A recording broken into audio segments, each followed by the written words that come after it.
everyone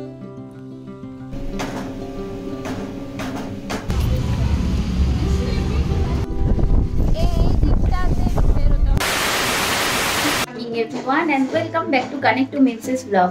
তো আজকে 3rd জানুয়ারি আর 3rd জানুয়ারি 2025 এক সেকেন্ড।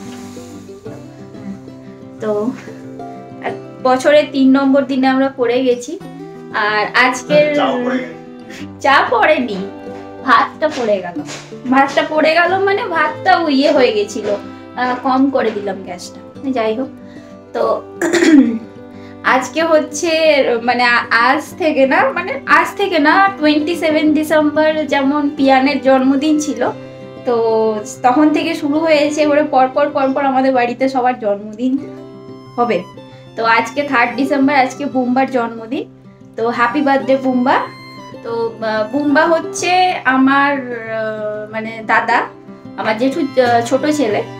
আর ও আর আমি ছোটবেলাতে খুব ভালো বন্ধু ছিলাম, মানে এখনো বন্ধু আছি অবশ্যই।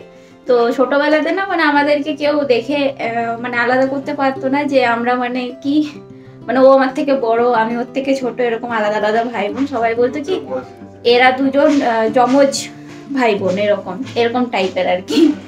তো বুম্বার জন্মদিন আজকে। এগেন হ্যাপি বার্থডে বুম্বা, তোর জীবন খুব ভালোভাবে কাটুক, সুস্থ থাক, ভগবানের কাছে এই প্রার্থনা করব। তো তোমরাও একটু উইশ করে দাও ওকে, যাতে ওর নতুন জীবন যাতে খুব ভালোভাবে কাটে। কি হয়েছিল জানো, তোমাদের সাথে কথা বলতে বলতে আমার এখানে আমি ভাতটাকে চাপিয়ে দিয়েছি। তো ভাতটাকেই দেখো ফুটছে, ওখান থেকে জলটা গড়িয়ে পড়ছিল। তো আমাকে বলছে কি করছো তুমি, ভাতটা চাপ উড়ে গেল। চাটা হয়নি, চা আমি অলরেডি এখানে কাপের মধ্যে ছেঁকে নিয়েছি। তো আর এখানে আমার যেটা খাবার সকালবেলার আপাতত এখন, তো সেটা আমি রেডি করে নিয়েছি। হচ্ছে আমার সকালবেলা ঘুম থেকে উঠে যেটা আমাকে খেতে হয় সেটা হচ্ছে 1 গ্লাস ঈষৎউষ্ণ গরম জল, আর তার সাথে কিছু একটা লিকুইড দিতে হয়। তো সেটা এইটা, আর তার সাথে 1 কাপ চা। ফার্স্ট আমি এখনো বানাইনি, আমি চাটা খেয়ে নিই, তারপরে আমি ব্রেকফাস্টটা বানাবো। দেখি ব্রেকফাস্টে আজকে তো বলছে রুটি খাবো, তো দেখি রুটি বানিয়ে দেবো, রুটি আর তার সাথে কিছু একটা তরকারি বা কিছু একটা বানিয়ে দেবো। তো যাচ্ছে এখন কাপড়গুলোকে দিতে ছাদে, আর আমি এটা খাচ্ছি।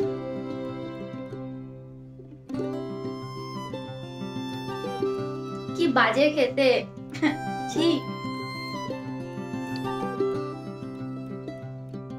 চা পর্ব শেষ করেই দেখো আমি লেগে পড়েছি ব্রেকফাস্ট বানানোর জন্য। আর না, এই রুটিগুলো না আমি মাঝে দেখো 4 ভাগ করে কেটে নিয়েছি, কারণ রুটিগুলো আমি অনেকটাই লম্বা বেলে ফেলেছিলাম, মানে একটু বড় বেলে ফেলেছিলাম। তো এবারে বড় হলে কি হবে, মানে এই তাওয়াটা ছোট, তো এবার ভালো করে চারিদিকটা ফোলে না। তো ওই জন্য আমাকে বুদ্ধি দিল যে 4 ভাগ করে কেটে নাও, দেখো রুটিগুলো ফুলবে। আর এই দিকটাতে আমি একটু আলুর চচ্চড়ি করছি, ওই সাদা আলুর তরকারি যেটাকে বলে, তো ওইটা আমি বসিয়ে দিয়েছি ওই দিকটা, এদিকে রুটিগুলো করে নিই। তো দেখো এখানে আমার জলখাবারটা রেডিও হয়ে গেল, রুটি তার সাথে একটু জ্যাম, আর এইদিকে আলুর তরকারি বা আলুর চচ্চড়ি। তো এই হচ্ছে আজকের আমাদের ব্রেকফাস্ট, ওকে দিয়ে দেবো। ব্রেকফাস্ট করা অনেকক্ষণ হয়ে গেছে, আর আমি এদিকে রান্নার কাজও শুরু করে দিয়েছি কিছুটা। তো রান্নার কাজ আজকে অনেকগুলোই রান্না হবে, কারণ পেঁয়াজ ছিল, অনেক পেঁয়াজ রাখা আছে। এবারে পেঁয়াজগুলো না আবার অনেক দিন আনা হয়েছে, প্রায় 2 সপ্তাহ হয়ে গেল পেঁয়াজ আনা হয়েছিল, তো এখনো শেষ হয়নি। তো ওইগুলো পচে যাচ্ছে দেখছি, তো সেই জন্য এবারে ওই পেঁয়াজটাকে শেষ করতে হবে, তাই একটু পেঁয়াজ পোস্ত করছি। আর মাছটাকে বের করে রেখেছি, মাছের কিছু একটা রান্না করব। এই যে এখানে আমার পেঁয়াজ পোস্ত হচ্ছে, পেঁয়াজটাকে ভাজছি, ভেজে এর মধ্যে পোস্ত দিয়ে নামিয়ে দেবো। তো এটা আমারও খেতে ভালো লাগে, ওরও খেতে ভালো লাগে, তো ওই জন্য ভাবলাম আজকে এটা করি। তো দেখো পেঁয়াজটা মোটামুটি ভাজা হয়ে গেছে, জল দিয়ে এবারে সেদ্ধ হতে দেবো এটাকে। আর এখানে এই পোস্ত রেডি করেছি, এটাকে বাটবো, বেটে এর মধ্যে ঢেলে দেবো। এদিকে তো রান্নাটাকে ফুটতে দিয়ে আমি চলে এসেছি ছাদে। সেই কাপড়গুলো কাচতে দেওয়া ছিল, তো ওই কাপড়গুলোকে এখন মিলতে এসছি। তো তার ফাঁকেই তোমাদেরকে দেখালাম যে ছাদ থেকে আমাদের আশেপাশের জায়গাটা কেমন লাগে। এখানে একটা সিঁড়ি দিয়েছে, এই সিঁড়িটাতে করে ওপরটাতে ওঠা যায়। তো ওই সিঁড়িটাতে আমার ওপরটাতে ওঠার খুব ইচ্ছা ছিল, কিন্তু আমাকে উঠতে দিল না, বললো পড়ে যাবে তো কি হবে। তো যাই হোক, আমি তো ছাড়ার পাত্রী নই, দুটো ধাপ উঠে তোমাদেরকে ওখান থেকে শ্যুট করে করে দেখাচ্ছি যে এখান মানে ছাদ থেকে দেখতে কেমন লাগে নিচেরটা বা আশেপাশের পরিবেশটা এইসব। কারণ ছাদে তো অনেক বড় একটা দেওয়ালের মতো দেওয়া আছে, তো ওই পারে কি আছে দেখাও যায় না। আর ওই দূরে দেখতে পাচ্ছি একটা হেলিকপ্টার যাচ্ছে। তো আমাদের বাড়ির কাছেই হ্যাল আছে, তো আমার মনে হয় ওই হ্যালেরই হেলিকপ্টার এই দিক দিয়ে যাতায়াত করে, কারণ এখান থেকে এয়ারপোর্টটা অনেকটাই দূরে, তো এয়ারপোর্টের প্লেনগুলো তো এই দিক দিয়ে আসে না। বাজে এখন 12টা 5, আমার রান্না টান্না সমস্ত কিছু কমপ্লিট হয়ে গেছে। তো তোমাদেরকে দেখাই কি করলাম আজকে। তো কাপড় টাপড় সমস্ত কিছু ধোয়া টোয়া যেমন দেখালাম সমস্ত কিছু হয়ে গেছে। আর এদিকে রান্না টান্না হয়ে গেছে, যে কটা থালা বাসন জমেছিল ধুয়ে নিয়েছি সব। আর দেখাই করেছি, এখানে ভাত করেছি, ডাল করেছি, এখানে পেঁয়াজ পোস্ত, আর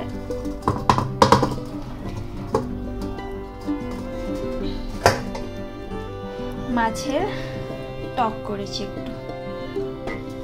এই আজকের আমাদের লাঞ্চ সমস্ত, যেটা আমি কমপ্লিট করে নিয়েছি। এবারে গিয়ে স্নানটা করে নেবো। আর সকালবেলাতে উঠে ঘরটা পরিষ্কার করে নিয়েছিলাম। আজকে আমি যেহেতু একটু আগে উঠেছি, ও একটু পরে উঠেছে, তো দেখলাম হ্যাঁ 1 ঘন্টা কি 1.5 ঘন্টা মতো আগে উঠেছিলাম। তো দেখলাম সমস্ত কাজ মানে ওই 1.5 ঘন্টাতে অনেক কাজ হয়ে গেছে। তো কাল থেকে ওটাই প্র্যাকটিস করবো প্রত্যেক দিন, যে একটু আগে ওঠার। তো আমি এখন গিয়ে স্নানটা করে নেবো আগে। তো সন্ধেবেলা হয়ে যেতেই আমরা একটু বেরিয়ে পড়েছি। তো এই যে দেখছো কি সুন্দর লাইটিং করা এই জায়গাটা, এটা হচ্ছে শ্রী স্বামী আয়াপ্পানাথের মন্দির। আর আমরা এখন যাচ্ছি ডিমার্টে। তো কতগুলো জিনিস নেওয়ার ছিল, তো সেই জিনিসগুলোই আনতে যাচ্ছি ওখানে। আর দেখো আমরা ডিমার্টে পৌঁছেও গেছি। এটা হচ্ছে গরুড়া মল ডিমার্ট। আর এখানে না মানে এই সুপার মার্কেটটাই দেখেছি তুলনামূলক বাকি যে সুপার মার্কেট আছে বলো, অনলাইন বলো বা এরকম নর্মাল গ্রসারি শপ বলো, এদের থেকে না এদের তুলনামূলক দামটা একটু কম থাকে এখানে। তো ওই জন্য আমরা এখানেই এসেছি শপিং করতে। তো শপিং কমপ্লিট হয়ে গেছে। আর ভেতরে ভেবেছিলাম যে একটু ভিডিও করব, কিন্তু এতটা ভিড় ওখানে, মানে আমি ক্যামেরাটাকে ধরতেই পারলাম না, যে এত ঠেলাঠেলি ভিড়। তো শপিং করা কমপ্লিট হয়ে গেছে। 2 ব্যাগ বাজার করেছি, যেগুলো দরকার ছিল সেগুলোই নিয়েছি, অন্য এক্সট্রা কিছু নিইনি। আর বাইরে দিচ্ছিল অসম্ভব হাওয়া, মানে এতটা হাওয়া দিচ্ছিল কি ভাগ্যে আমি ফুল জামাটা পরে এসেছিলাম, কিন্তু তারপরেও আমার ঠান্ডা লাগছিল। আর ও তো একটা হাফাতা গেঞ্জি পরে এসেছিল, তো ওর জানি না কতটা ঠান্ডা লেগেছে, কিন্তু লাগবে তো ভালোই। আর দেখো কথা বলতে বলতে আমাদের অটোও চলে এলো, আর আমরা অটোতে বসেও গেছি। তো এখন বাড়ি চলে যাচ্ছি, কারণ হয়ে গেল তো আর কি করবে, এখানে তো সেরকম ঘোরার কিছুই নেই। তো অন্যদিন আবার আরেকবার আসবো যদি কোনো কিছু থাকে এখানে। তো ওই জন্য এখন বাড়ি যাচ্ছি। ফাইনালি বাড়ি ফিরে এলাম। এখন ঘড়িতে বাজে প্রায় 9:45, আর আমরা গেছিলাম 6:30টার সময়। 6:30টার সময় এখান থেকে বেরিয়ে চলে গেছি আর কি। প্রায় 3 ঘন্টা 2 ঘন্টা মতো 2-2.5 ঘন্টা মতো লেগে গেল বাজার করতে। মানে এত ভিড়। আমরা না আমাদের আজকে যাওয়ার কথা ছিল না, আমাদের যাওয়ার কথা ছিল আগামীকাল শনিবার দিনও ছুটি থাকে। তো শনিবার দিনে আমরা প্ল্যান করেছিলাম যে যাব, কিন্তু তারপরে মনে হলো যে হ্যাঁ শনিবার দিনে উইকেন্ড, তো এবার অনেকটা ভিড় হতে পারে। তো সেই জন্য আর শনিবারটাকে বাদ দিয়ে আজকেই চলে গেলাম শুক্রবারে। কিন্তু এতটা ভিড় ওখানে, মানে কি বলবো, লাইনে তোমার ক্যাশ কাউন্টারে তো অনেকটা দেরি হয়ে গেল। তো যাই হোক বাজারটা হয়ে গেল। তো পুরোপুরি সারা মাসেরই যা যা দরকার সবই তুলে নিয়ে চলে এসেছি একবারে। এখন আর মনে হয় না কোনো কিছু লাগবে। তো দেখা যাক। সমস্ত জিনিসপত্র নিয়ে আমি এখন বসে পড়েছি। পিডিএর দরকার, ওইগুলোকে এখন এই যে কোটোগুলো নিয়ে এসেছি ভরে ভরে রাখবো, আর বাকিগুলোকে গুছিয়ে রাখবো, তাহলে কি কাল সকালবেলাতে জায়গাটা একটু ক্লিন থাকবে, এটাই আর কি। আমি এই কাজগুলো করি তাকে। আর এই ব্লগটাকে তাহলে আমি এখানেই এন্ড করছি। ব্লগের মধ্যে যদি কোনো কিছু ভালো লেগে থাকে তাহলে প্লিজ একটা লাইক করে দিও, কমেন্ট করে দিও কোন জিনিসটা তোমার ভালো লাগছে। আর হ্যাঁ, কমেন্টে আমাকে এটাও জানাবে যে আমার কাছ থেকে তোমরা নেক্সট কী ধরনের ভিডিও দেখতে চাও, তো আমি সেই ভিডিও পোস্ট করার চেষ্টা করব। আর হচ্ছে হ্যাঁ, আমার এই ভিডিওগুলোকে বা যে কোনো পোস্ট তোমাদের যদি চোখের সামনে পড়ে একটু প্লিজ শেয়ার করে দিও। আর ইউটিউবের বন্ধুদেরকে বলছি, যদি ইউটিউবের কোনো নতুন বন্ধু আমার ব্লগ দেখছো তাহলে প্লিজ একটা সাবস্ক্রাইব করে দিও, পাশে থাকা বেল আইকনটাকে প্রেস করে দিও। আর ফেসবুকের বন্ধুদের জন্য বলছি, তোমরা প্লিজ আমার এই ছোট্ট পেজটাকে ফলো করে দাও, কারণ খুব তাড়াতাড়ি আমরা 13,000-এর সদস্য সংখ্যা পূর্ণ করতে চলেছি। তো এটা যত তাড়াতাড়ি সম্ভব প্লিজ তোমরা পূরণ করে দাও, কারণ 15,000 সদস্য সংখ্যা পূর্ণ হয়ে গেলে আমি একটা Q&A লাইভ ভিডিও করব। তো তার জন্য তাড়াতাড়ি আমার এই ছোট্ট পেজটাকে ফলো করে দাও, ফলো করে আমার পরিবারের সাথে যুক্ত হয়ে যাও। আজ তাহলে আসি, আবার দেখা হবে অন্য কোনো দিন অন্য আরেকটা ব্লগে। দেখতে থাকো কানেক্ট টু মিসেস ব্লগ।